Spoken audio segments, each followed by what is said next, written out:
Hey everyone, welcome back to CJ Race Cars YouTube channel. I know it's been a while since we posted any videos. We're going to start trying to do videos more regularly. We have Andrew here now behind the camera to help us out, get some videos going so it doesn't take away from the guys in the shop. I wanted to show you some of the projects we're working on in the shop right now. Right now we got Clay Cole's car, wrapping up some headers on it, doing some body fitment on Ron Fisher's car. Just finished up some stuff on Justin's car. We got a lot of stuff going on. So new products, a bunch of stuff we want to show you. So we'll do a little video today to get back on it and then start doing them more regularly. You know what I mean? I think that'll work.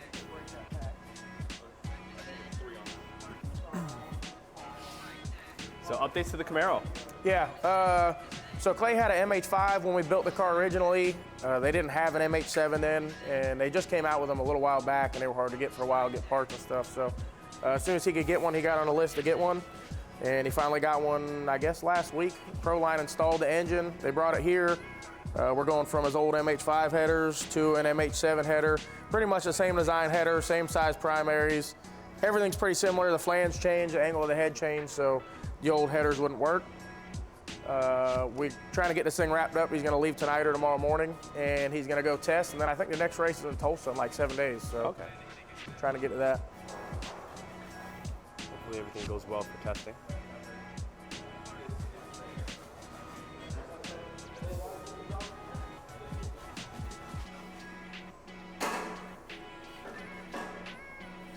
Now, even though the motor setup is different now, is the power adder setup different as well, or is he still running with the existing? So it's still the 140 Pro Charger, same as what he had on the MH5. Basically, it's just the motor. Everything else is pretty similar. So he's already done really well. He's in a futures class and MPK stuff, and I think in 3 races he's run it up twice and he's won 1. So he's done really well. And then he's won a few other smaller races other than those.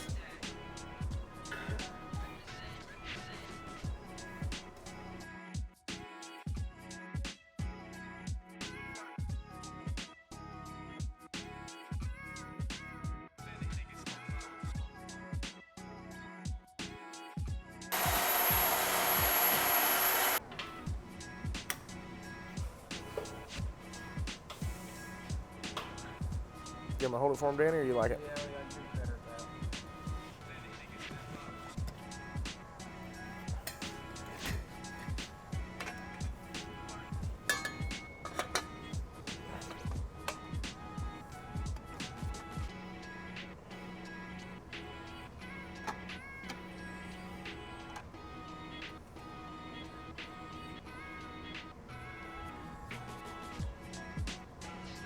Definitely not in there very far if it is. It's in here all the way, but not there. I can take a little off. Yeah, take a little off of that side. So I know Troy's working on the Chevelle, getting the body fitment done. Let's go check in with him, see how it's coming. Hey Troy, how's it coming? It's going good. We got this back section squared away pretty good. Just making sure we're where we need to be centered wise. 25 and 3/8 on both sides. It seems pretty centered. Basically, we got all our bracing done back here with diagonal coming to the top to the bottom here. Little brace for that. And then I have 2 mounts out to here. And then we're gonna be putting the steel section of the deck lid back in through this last half. And we'll have 2 more mounts out to that, and that'll support the chute mount when we get to that point. That's not there yet. Yeah, we're getting there. This car had a lot of trimming done to it, so it was a lot more fragile than normal. Usually we'll wait till the body's pretty much mounted before we do all this trimming. So it was a little bit extra tedious trying to get everything lined up. It was like trying to deal with a slinky, quite frankly. Up front we have our A-pillars figured out. Basically got a mount here that welds to the A-pillar. You'll see it's a little long because once I create the dash and everything, this is gonna come, there's gonna be a window lit down through here and across the front. So I left this a little long so it can be trimmed back so I don't have to remake it in the event that it's not long enough. The big thing is just locking everything all in, working on each point and trying to get everything locked together. Next thing we'll get into mounting the quarter pan or the rocker panels and getting them nailed down. Those are two more critical areas that need to be held down really good. It's one of the things with these steel body cars, they're so violent and the bodies are so heavy. They need to be held together really well, or they kind of self-destruct over time. It seems like he's doing the hard part. He is doing the hard part. Sounds about right. So as far as the front of the roof goes, will we have support there too as well? Yeah, there's going to be a plate up under this area and the same thing on the other side. And those will have a couple tubes, probably 3/8 tubes up to those. Support the front section of the roof. Then once all this dashboard's in and we know where the windshield's going to be, there's going to be a brace going up each side of the blower to support the windshield at speed. That'll catch that front edge of the roof and help support that. You got to remember, these cars are a lot of times in excess of 200 miles an hour, and that's a lot of pressure on that section. The windshield and that whole section of the roof is just being pounded on by the wind, so it's got to be reinforced very well.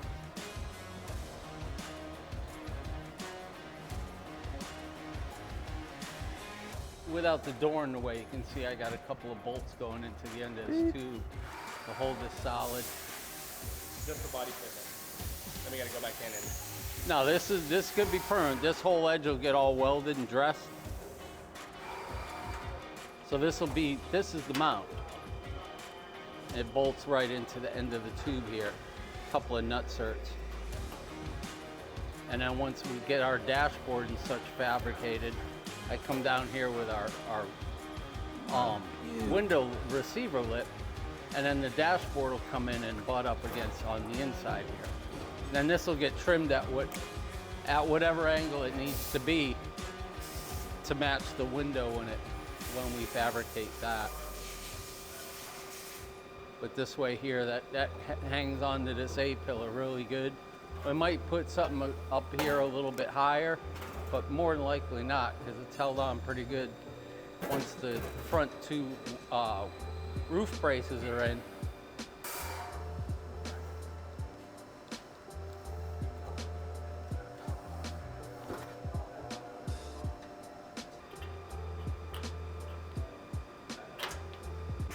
Tack that brace in there, and he's using the mirror to make sure that he's got a good spot, because you can't put your eyes on the angle of the dangle. He's fighting with it. So far so good or what? We're getting it. We ain't got it yet, but we're getting it. But like Body will come off again, but this is yes. just real fitment. Yes, and the unfortunate part of that is this body's been trimmed back so far that it's just so fragile.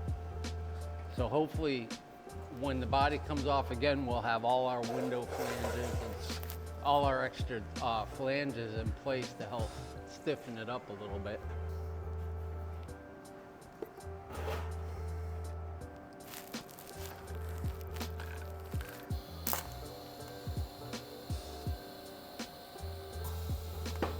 Come on.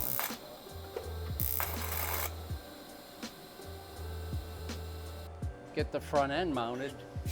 We're just we're getting it a little bit at a time. We'll like to get it out of here as soon as possible, but it ain't leaving till it's right. So.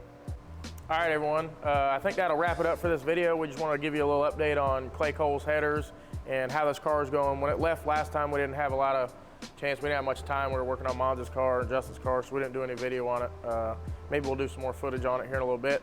But the guys are at lunch. They're getting ready to wrap these headers up so this thing can leave. He's got some racing coming up. Also, we'll keep you guys posted on the Chevelle, on Ron Fisher's Chevelle, as we mount the body on that. Now that we have Andrew, like I said earlier, we should be able to update stuff a lot more. Also want to get back to Jamie Hancock's car. We kind of want to do a build series with that. And we haven't gotten a ton done since the last video, so we can kind of fill in the gaps there and move forward maybe once every 2 weeks or something on that, so you guys can see all the processes on the build series. And if there's anything else you guys want to see, maybe leave a comment, let us know what you want to see, and then we can give you the content you want to see. Make sure you check us out on Facebook and Instagram. We're starting to post a lot more on all there. It's just been real busy, but we're getting back to it. So thanks everyone for watching.